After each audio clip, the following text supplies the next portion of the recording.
Welcome to the fog-shrouded realm of Dead by Daylight, where the line between life and death blurs, and the pursuit of survival is both relentless and thrilling. In How to Survive a Dead by Daylight Beginner's Handbook, we embark on a journey into the heart-pounding world of this asymmetric horror game.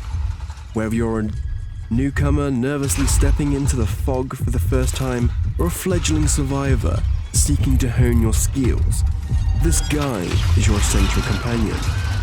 Join us as we navigate the ominous trials, unravel the mysteries of the entity, and equip you with the knowledge to outwit, outrun, and outlast the relentless killers. Are you ready to face the terror and emerge victorious? Or will you succumb to the darkness? Your survival starts here.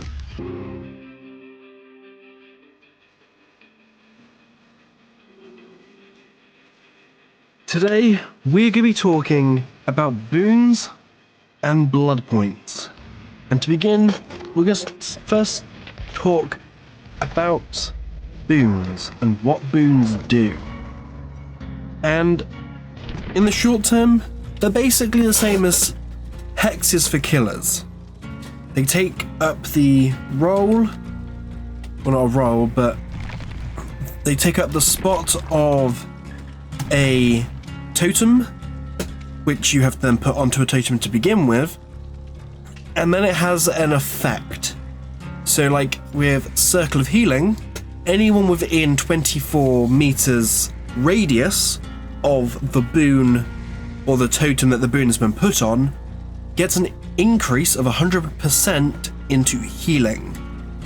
And medkits give no bonus to that effect. So if you put it down and then use a medkit, the medkit doesn't gain that effect. You have to be doing it yourself. And Circle of Healing used to be, many years ago, it used to be that you could run into the radius and basically self-care. They did inevitably change that so that when you're in the range, someone can see your aura and they can come heal you. And it is a good way to also get blood points. We then also want to talk about Boon Exponential, which allows all survivors in the boon to recover 100% faster and completely recover from the dying state.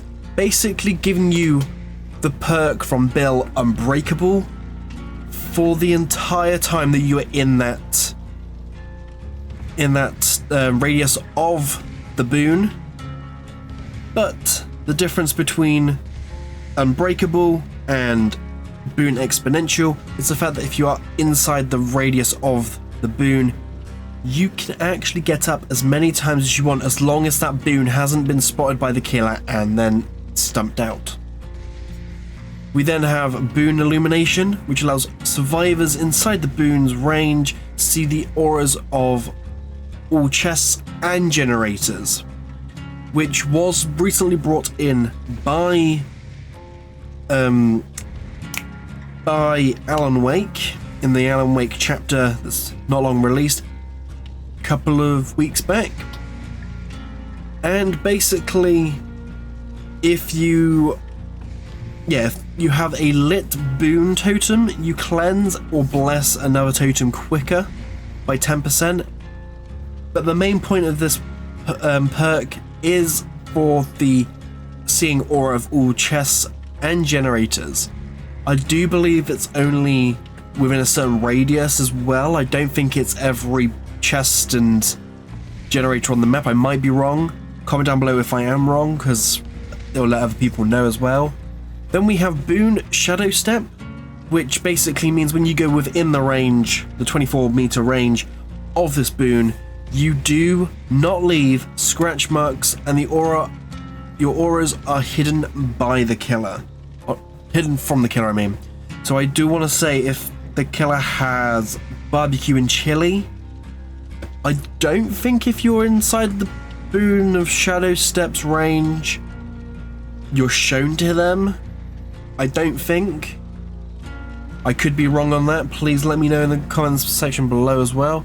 And then we have Boon Dark Fury, which any survivor within the Boon's range gain a 2% haste status effect.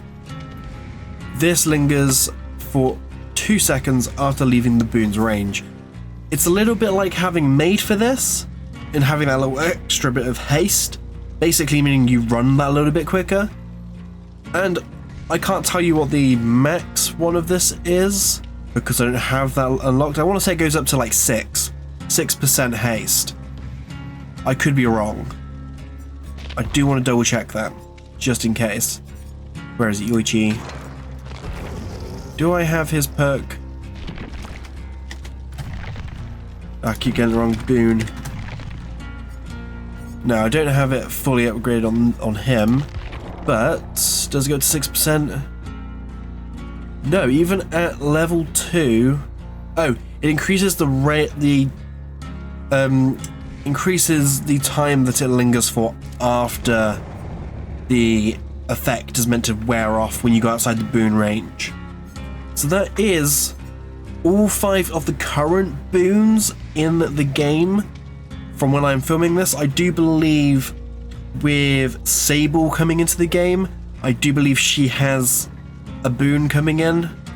I will double check that. Going back to the point I just made a moment ago, if Sable has a new Boon coming in, it's not a Boon, it's an invocation, which when it releases, we'll break that down a little bit and go into detail on what those do, because she'll be the first person to actually have an invocation perk. But for those looking into the game and wanting blood points, if you're playing Survivor primarily, I have a build for you, and this is the build we are looking at. We've got Decisive Strike, which procs for 60 seconds when you are unhooked or hooked, so it makes for a great anti-tunneling perk, because if you are downed within those 60 seconds, if the killer then picks you up, you can basically stab them and stun them, giving you, if you manage the skill check as well, giving you some extra points from that. And it also increases your chances of becoming Obsession, which means when you leave the gate, when you exit for the exit gate, you gain, I think it's 1,000 extra points for it. Oh no, you get 1,500 points for it. Or if you die on hook, you get 1,000 points for it. We then have Boon Circle of Healing, and any Boon you take into the game, if you get that put onto a totem, you get 1,500 points into the category that Boons go towards. I can't remember what one it is it goes towards. I think it's survival. Is it survival? No, it might be altruism. I think it is. You then also have Prove Thyself, which gives a 10% bonus when maxed out at very rare tier 3. You then get a bonus to every survivor doing a gen with you of 10%, basically meaning that the gens go up so much quicker. It also increases your chances of people wanting to do gen, they're being with you to do gens, so you get the cooperative blood points as well from doing actions with a friend. You also gain a little bit, I believe, while healing someone, I think? I can't remember if that one's right. And I do run Adrenaline. Adrenaline, as I've said in the past, is my go-to perk to have in every build, because it can, if you're down at the right time, be the difference between life and death. Because you could be second hook, downed just as they finish the last gen, and if you're hit right before that gen procs, you're back up instantly. It's not very often that happens, but it does make a difference. Also, if you did want to, you could swap Decisive Strike out for Deliverance, which basically means once you've unhooked a survivor, for any time after that, with your first hook only works on your first hook, from what I've been realizing, you can actually get yourself off hook and gain, I think it's like 1,000 points for that as well. It might be 500 actually. You do gain more points to be able to do it yourself as well, but you can only do it on your first hook, and when you actually get off hook for doing it yourself, you are broken for 60 seconds, basically meaning no one can heal you, no one can help you. You're basically at a disadvantage, but you did have that advantage of getting off hook before anyone could save you. But you do actually have to have saved someone from the hook first, so the best way to view this is if you are first to go on hook, this perk is useless. If you are able to avoid the killer and then get someone off hook, you have that lifeline of being able to get yourself off hook and your teammates not having to come get you, meaning they can continue gens, they can pretty much continue whatever they need to continue. I do advise bringing a medkit with this. I've only bring in a camping medkit because I'm still trying to P1 all my survivors, but you do want to bring that surgical searcher for definite, because it increases the chance of triggering a skill check by 15% and also increases progression bonus for succeeding great skill checks by 10%.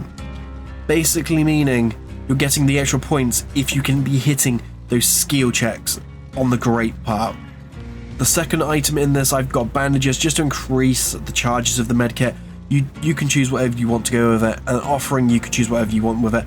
I have just gone with the Fragrant Bog Laurel just to gain that extra 100% bonus blood points in the objective category.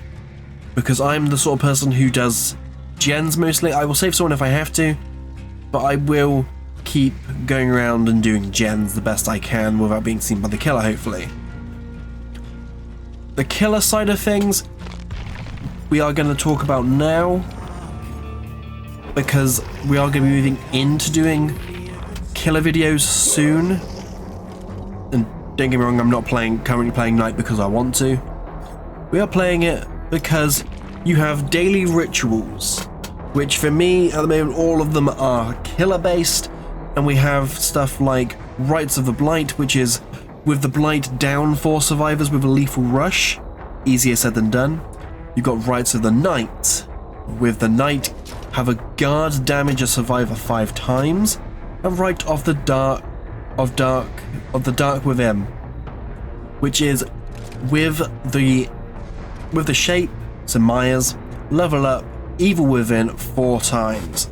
I did have one earlier, which was, I'm guessing it's basically Rite of the Legion, which was basically to to stab multiple people while in frenzy. So basically inflicting deep wounds on the survivors. And if you did it 4 times, then that was that one complete. Easy 30k points. I do want to say that I think some of the harder ones get you a little bit more points, I think. I don't know. You do also get ones for survivors, which is stuff like Escape with Ada Wong, Escape with Leon, stuff like that. But currently I've only got killer ones. I don't think there's any perks that actually raise your chances of getting blood points, but I do think Moris give you more blood points. I'm not sure, but as you do with Survivor, you have stuff like you have these different reefs which increase for certain areas. I forgot to mention as well with survivors that you also do with killers, you get the bloody party streamers, which grants 100% bonus blood points to all categories for all players within the trial. So if you had all 5 people, so the killer and the 4 survivors all running bloody party streamers at the same time, that's an extra 500%. It's not very often you see that, but when there was the anniversary event last year, we did get Tiramisu's, and Tiramisu's, if I remember right, do I have any Tiramisu's on anyone? Who was I leveling up at that point in time? Do I still have any on Ghostface? Where's Ghostface gone? Do I have any on Ghostface? No, I haven't got any on Ghostface right now. But Tiramisu's, I think it was 107%. Do I have any on him? No. Who would I have it on? Just to show what they did. Egg? No. But anyway, there was the tiramisu's, which actually gave you more blood points. I think there's a... Do I have any on her? No. I've used all my blood point offerings. But anyway, I believe as it was the 7-year anniversary of Dead by Daylight, it gave you 107%. So when you add that all up between, let's say, like 5 people using them at the same time, so basically you'd get a 535% bonus blood points. It was probably the best time to sit back and basically try and gain as many blood points as you can to level up killers, level up survivors, and also go for the P100 on a character. That is probably where it all came into it. P100 on a character basically means when you get to P100 and level 50, you're getting all the best stuff all the time. So stuff like purple flashlights, anything like purple or high up, you'd be getting those pretty much all the time. If you guys have enjoyed this video, as always, drop a like down below, leave a comment on how you guys go about getting more blood points other than the killer, basically just like farm them, because that every so often it can be fun, but it's not fun to do it in every match, and not every killer's going to turn around and be like, let's farm blood points. But for now, I want to thank everyone for watching, and I'll see everyone next time.